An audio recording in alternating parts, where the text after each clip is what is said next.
Hi, and welcome to another edition of Jim on the Air. I'm Jim Sirianni, your host with the most. I'm contractually obligated to say that every time. It's an old joke, and I'm going to run it into the ground.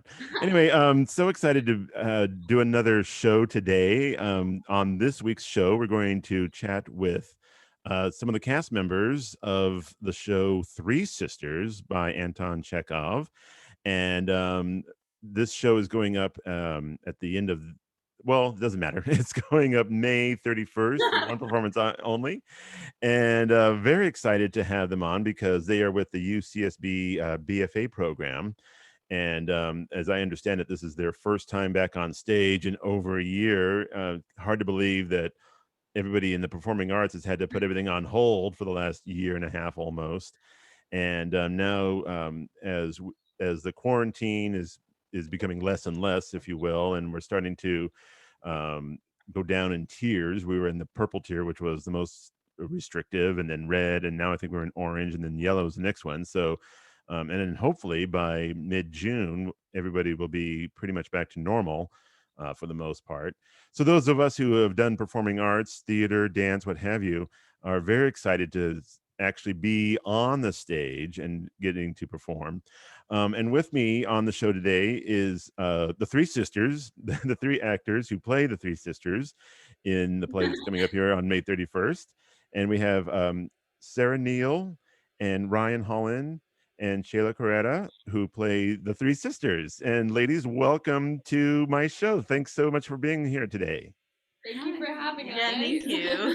It's my pleasure. It's very exciting. I'm sure you all are excited to be back on stage. I mean, I can't imagine what you were going through um, being students in the performing arts. The first question I have for you, though, is tell us a little bit about your backgrounds. Where did acting begin for all of you? How did it all begin? Was it like in school plays, or well? And we'll start with you, Sarah, and we'll go across the couch there. Well, for me, I've been doing like musical theater and stage productions since elementary school, and I just always loved it. And going into college, I didn't know if I wanted this to be a career for me. I was like, maybe I'll do psychology. I don't know. And I remember speaking to one of the faculty members of the BFA program, and he was like, "Well, if this is if this is something you feel like you can't live without, then I think you need to pursue theater and acting." And I was like, this is something I can't live without. And so, yeah. And so I've been in the BFA program at UCSB for the last 3 years now. That's awesome. And then what about for you, Ryan? How did things begin for you? Kind of the same. I always tell the story because I can pinpoint it to one very specific time. I was 7 years old and I was jumping on a trampoline in my mom's friend's backyard and I was singing Defying Gravity and I was like, oh my God, wait, I could like do this on stage. Like I could fly around on stage. That would be so much fun. And then I was like, what if I did theater? So I like begged my mom and same with Sarah, just elementary school, middle school, high school, just did theater whenever I could, came to UCSB, auditioned for the BFA program, didn't get in the first time, but I was so determined to do it because like Sarah said, like this is something I can't live without. So I came back the second time and auditioned and got in and I'm just very grateful to be here. So Nice, nice. And then Shayla, how about for you? How did things begin? So I actually hated theater. Like anything that like put me at the center of attention, I was like, no, thank you, not for me. But I had to take um, a drama class like in high school for like performing arts requirements. So my freshman year of high school, I was like forced to take drama, and whole school year I hated it. It just made me so nervous. But at the end of the year, we like did like an award show as part of the department, and I performed a monologue because my teacher made me. And yeah, and at that point, I think I performed in front of like 40 people, and that was probably the biggest audience I had ever performed in. And I heard them laugh, and then and then I was like, oh, this is fun. I left the stage, and I was like, all right, I'm gonna sign up for another drama class, and I kept doing that throughout high school. And then when it came time to apply to college, I reflected in my years in high school, and I thought nothing gave me more joy than like being in rehearsal and being on stage. So that's when I came into UCSB as a theater major, met these two girls, Right. and then we auditioned for the BFA. Also didn't get in the first time, but it's fine because we had,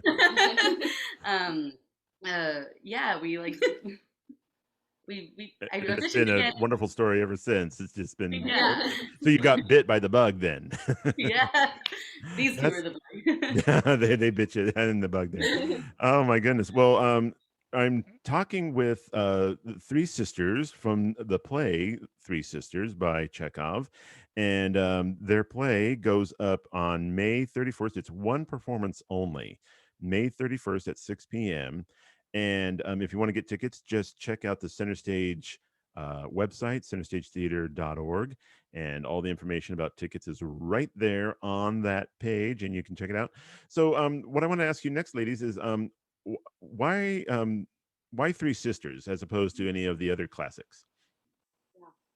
That's it. That's an amazing. Yeah. Yeah, yep. That's a I good mean, I one. guess as opposed to like Shakespeare or any other Chekhov play or other classics. How did you come about choosing Three Sisters? I think I mean, the three of us are like best buds, and so we're like, okay, casting wise, come on, it was like perfect. Yeah. But Perfect. also, we were just talking about this in one of our rehearsals the other day.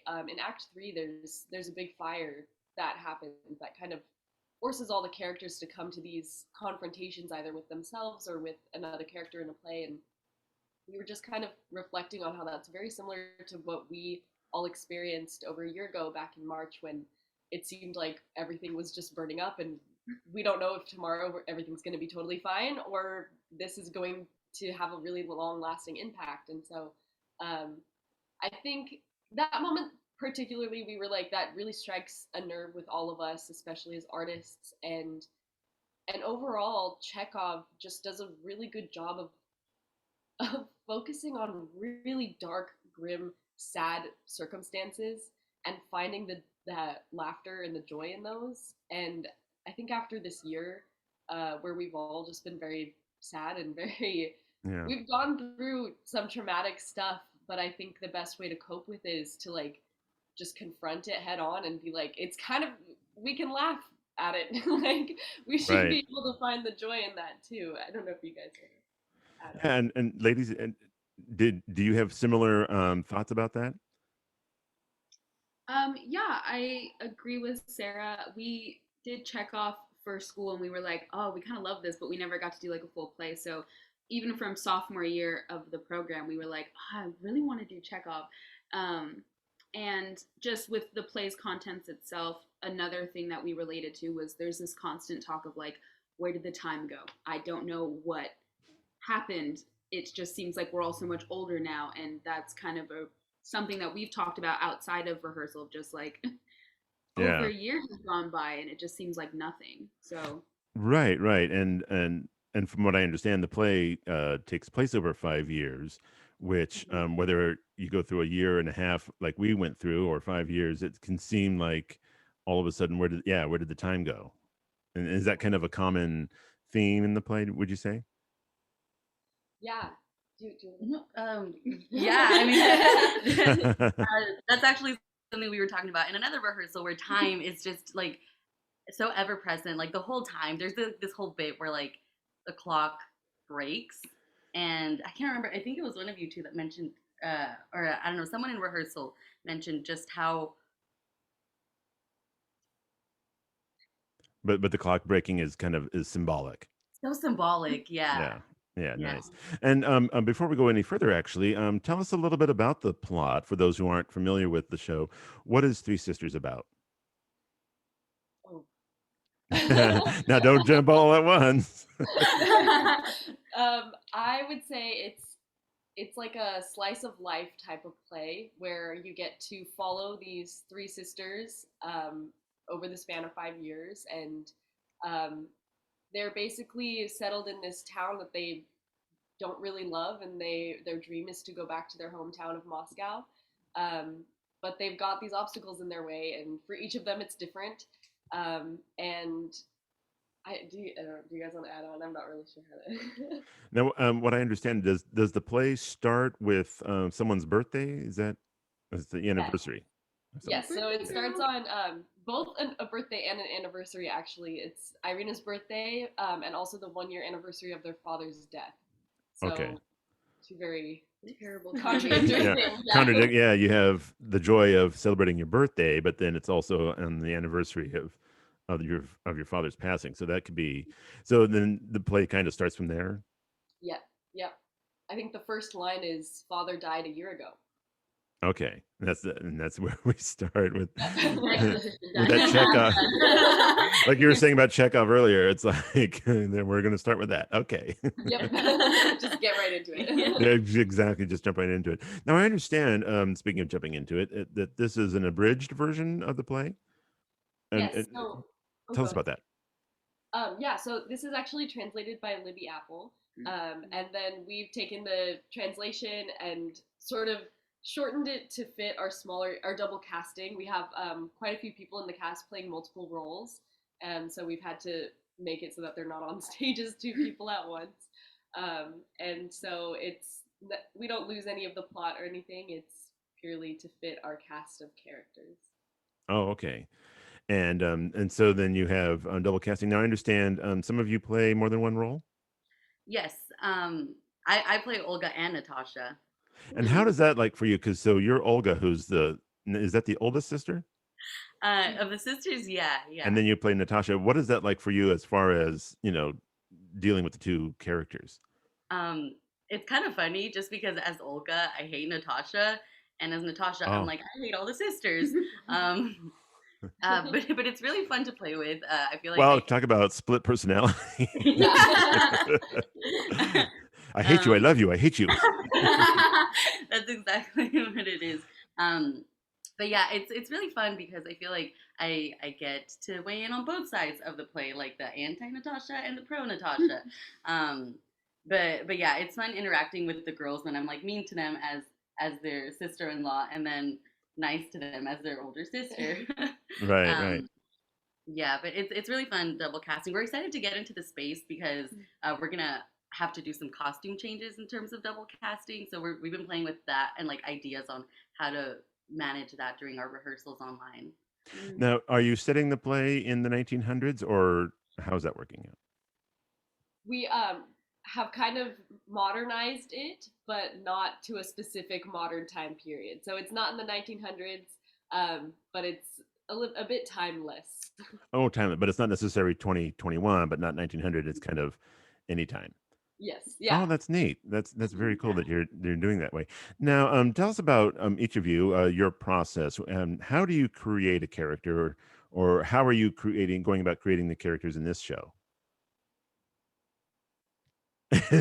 I will say for Masha, kind of Masha's thing, or just the way that she's described very frequently in the play is just like depressed, angry, just mean, and it's and while there may be some truth in that, I think my process is just kind of like not leaning into that and trying to find out like, okay, well maybe she is a little bitchy, but like why? There's a reason. She's not just Why? sitting there Yeah. being like, I hate all of you guys.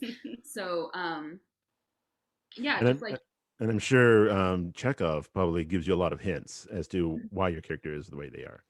yeah, like just digging into the relationship that she has with her husband who she does not really love or tolerate. It's it just like sympathizing with her and being like, oh my god, like if I were you, I would also not be happy every single day. Like, Yeah. yeah. So that's my process. Really. And then Sarah, how about for you? What I is your agree. I process? think just kind of like Oh, go ahead. Go ahead. Um, sorry, Zoom Well, lag. Sheila, go ahead. Yeah, you had a thought there. Go ahead. That's fine. Oh, Yeah. yeah, I was just gonna say, just like Ryan, I think just kind of finding ways to justify your character. Chekhov, it lends itself to that. I feel because everyone's so human, and it's like, yeah, people can be mean, but that's not who they are as people. So I think, like again, just justifying who you are, and I think like you said, actually, there's so many clues in the play that like kind of lead to that. So I think That's and just doing the research. And I think again, just kind of Chekhov is so timeless. It applies to everything. He plays it. Yeah, that's true. And in fact, didn't they? I think on Broadway wasn't there a uh, not a remake of one of his plays, but like a part two? I'm trying to pull it off the top of my head. There was like a Doll's House part two. Is that That's what it was. A Doll's House part two. Yeah. So so there you go. He does still speak to modern times. And then there's also the comedy of Vanya and Sonia and Masha and Spike, which I know City College did a few years back, which kind touches on. I mean, it's not about the Chekhov characters, but it's just that pulls elements. So yeah, you can see that he is timeless, and that the issues that people were dealing with over 120 some odd years ago, we're still dealing with today, and it's still very much relevant. And then Sarah, you were going to say something too about your character. Yeah, I think I'm just so lucky to be playing this role because I really, it's not hard for me to put myself in Irina's shoes. I think like I relate to her a lot. I also have a sister. Just kind of relate to a lot of the things that she is saying in the play. And I think our director, Blake Thompson, she brought up that it's kind of easy to take Chekhov and think of it as like an elevated, heightened text and like put on your actor voice and like do Chekhov. And so I think it's easy to get caught up in that, but you really have to just read it like it was written yesterday, and it's easy to do that too. And so it's like just very easy to see someone today saying exactly what the characters are saying in the play. Right. Well, that's awesome. And again, my guests on this week's show are the three of the actors from Three Sisters, and they play the Three Sisters. And if you'd like to see the show, there's only one performance, and that will be on Monday, May 31st at 6 p.m.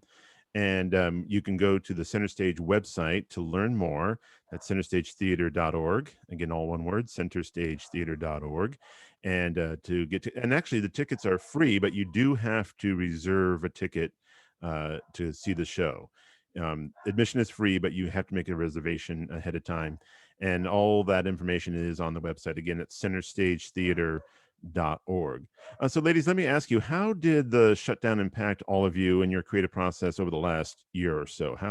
How was that for you? Rough. No, don't jump in all at once. Yeah.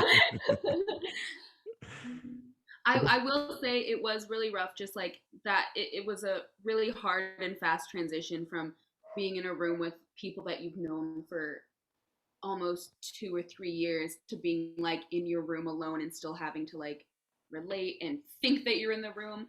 And I will say though, we're incredibly lucky and privileged that right now we're living together. We didn't always live together throughout the quarantine, but we're so grateful and lucky that we have like people who are doing the same thing as us, that we can log off of the Zoom call and sit on the couch and be like, oh my God, that was a day. So yeah, it was rough, but we're very lucky. But you were lucky that the three of you lived together during the whole time, or most of it? Most of it. Yeah. We were roommates last year when everything shut down, and we also signed a lease for this year. So yeah, we've been together for most of quarantine. Yeah.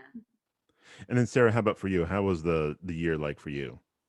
Yeah, I mean, very similar to Ryan. It's been rough. I think as an actor, it's hard to see how I've grown because we've been stuck to this. And yeah, the Brady Bunch square. Yeah, exactly. And like I'm very interested to see kind of how our show is going to go on Monday, because I feel like I haven't acted with my legs in so long, and making eye contact with another actor, like we have to be looking up at the camera instead of like at each other. And so it's I'm just very, very excited to finally like look at another actor in the eyes and like hug them and touch them like in a safe way. Yeah, safely. Of course, in a safe way. But then, how neat to be able to do that, to actually go back to being on the boards, if you will, and even just doing something as simple as shaking somebody's hand on stage, or touching them on the shoulder or something, and being able to just interact in that way. It's so exciting to see that we're moving back into that realm. It's very cool. So any plans for the three of you after Three Sisters, or what would you either, do you have plans, or is there something that you would like to do in the future as far as theater is concerned? I mean, we don't have anything concrete planned, but I will say, like, I love working with these two, and I won't be surprised when we have another project happening in the future. Who knows when, who knows what, but like, I know we're gonna be working together like forever. So there'll probably be something. Right on. And then what year in school are all three? Are you all three the same year, or Yes, we're all seniors. you're all seniors this year? Awesome. And then oh, I know. Wiping the tear. For those of you listening on the podcast, they all did the little tear wipe. Oh my gosh! So you're graduating in like what, 3 or 4 weeks or so? Oh, I don't want to think about it. We're graduating like a week after the show, so this will be like the last. It's kind of nice because it's the last thing that we'll do like during our time at UCSB, and it's in person. Yeah, And it's Like- the first thing we've all done together, actually. We like make Yeah. this joke that we're such great friends and we work really well together, but the three of us have never been like cast in something, so we have to do it ourselves.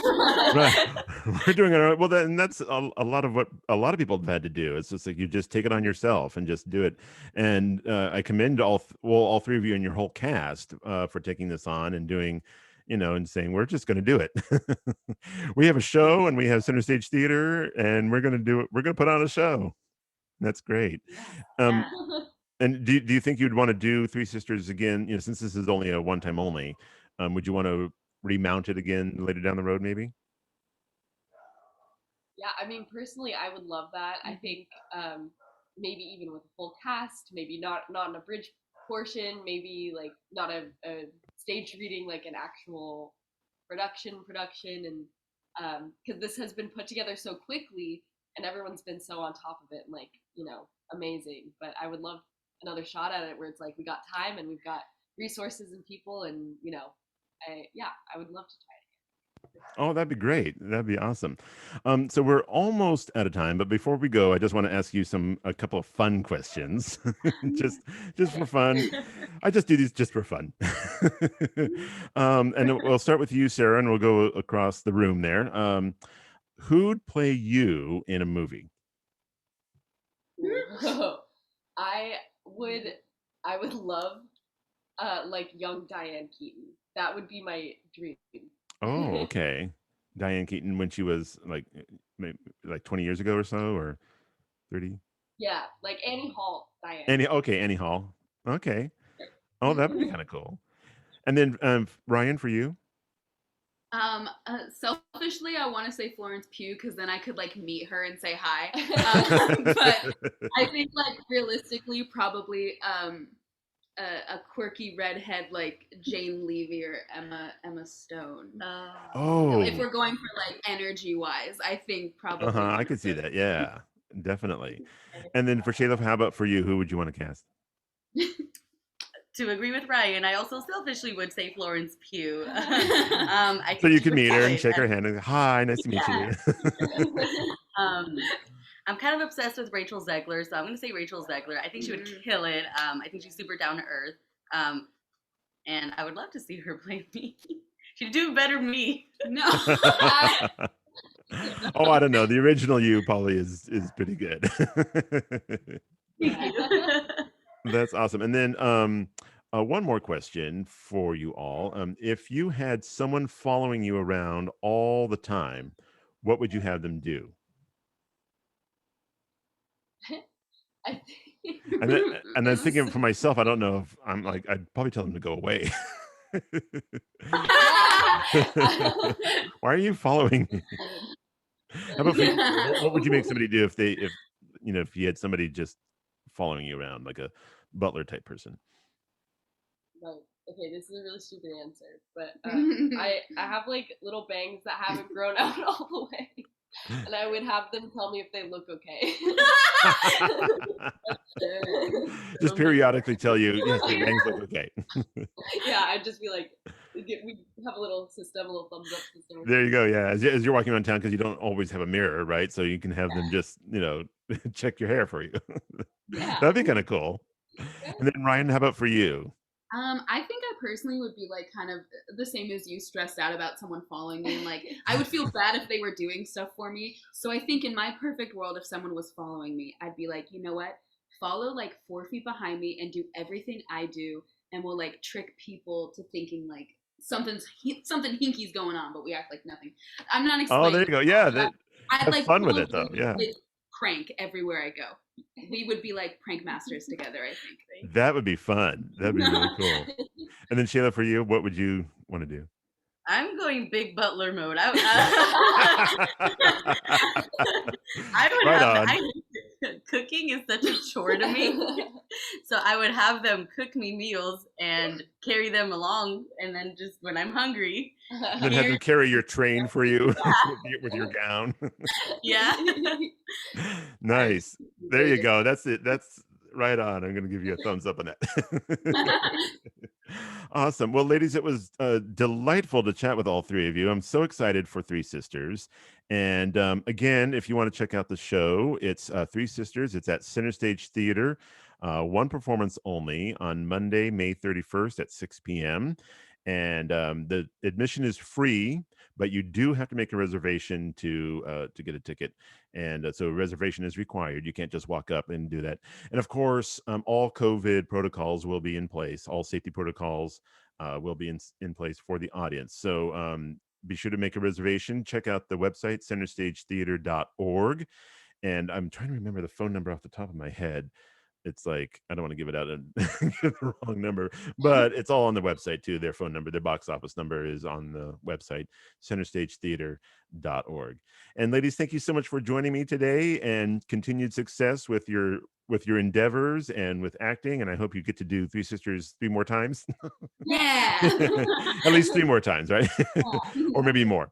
And thanks so much for joining us. Thank you. you for having us. Yeah. Thanks for having us. It's my pleasure. And again, everybody, thanks for joining us. Oh, and if you'd like to learn more about my show, Jim on the Air, it's available on most platforms, on anchor.fm and also on Spotify and Apple Podcast. And I'm trying to remember those off the top of my head because, God forbid I actually write them down on a note and remember. But it's called Jim on the Air, and I hope you will join us for the next episode. Thanks so much for watching and for listening, and we'll catch you next time. Bye-bye, everybody.